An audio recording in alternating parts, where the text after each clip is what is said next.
Happy Monday, everyone. Welcome to our Monday message. And as you can tell, today is going to be an audio recording. So go ahead, sit back, tune in, and let's enjoy. So over the summer, I randomly joined a singles Bible study at a church other than my own church because they were going through this Lisa Turker study entitled Forgiving What You Can't Forget. And I had purchased this book back in April thinking that I needed it for a sermon that I was going to preach on Good Friday. But as it turns out, I never needed it. I didn't read it for that time and it wasn't included in my sermon. And then when I saw that this particular church and this particular singles ministry was reading this particular book for their Bible study, I said, okay, this is perfect. I can go ahead, I can jump in and I can participate. Only issue is I totally ignored the fact that they meet on Fridays, and I thought that, Friday was a free day for me, and it turns out it is not in this season of my life. So I digress, but here we are. I went this past Friday, and as I sat in the Bible study session, one thing became abundantly clear. The fruit of forgiveness is often presented from the perspective of those who are believers in Christ. I'm going to say that one more time. The fruit of forgiveness is often presented from the perspective of those who are believers in Christ. And well, what about those who don't believe in Christ?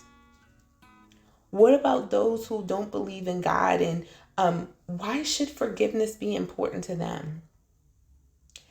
I sat with this for a moment, and truthfully, I had to seek God for guidance before realizing this true statement. Forgiveness is a tool for healing.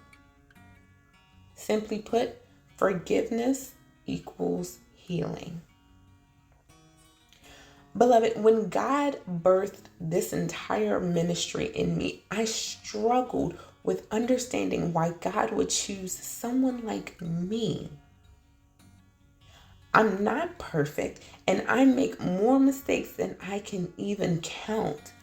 Yet I believed that God thought that someone like me, flaws and all, would be a useful vessel for others to see the simplicity of God's love for us all. But I get it. You're not about that religious life and you don't bang with God all too much. I get it. So why should someone like you forgive someone who has wronged you? Better yet, how do you forgive others for their deliberate and nefarious behavior? Here is the simple answer that I can offer you. Forgiveness is not for the other person. It is only for you. You don't need to forgive someone for their benefit, but instead for your own healing. Sit right there with that for a moment. And then imagine that you are at the most beautiful and amazing future that you could ever imagine. Just as you dare approach it, a locked door appears to be in front of you. Try as you may, the door does not open, and you struggle with trying to get from your side of that reality, that vision, to get to the other side. Just then, you notice on the ground a key, and you were able to unlock the door.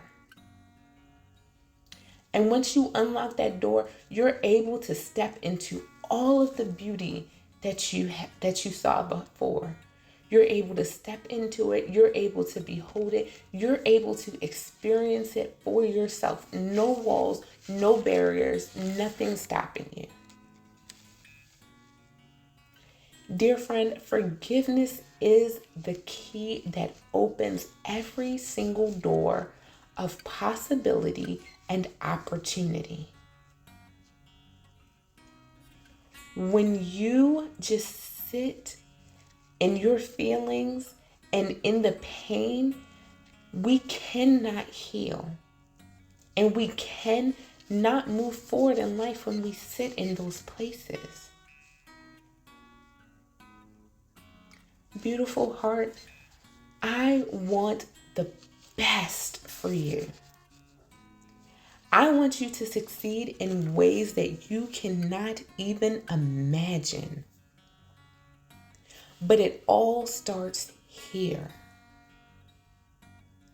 Forgiveness is not just for believers. Forgiveness is for all. Be blessed.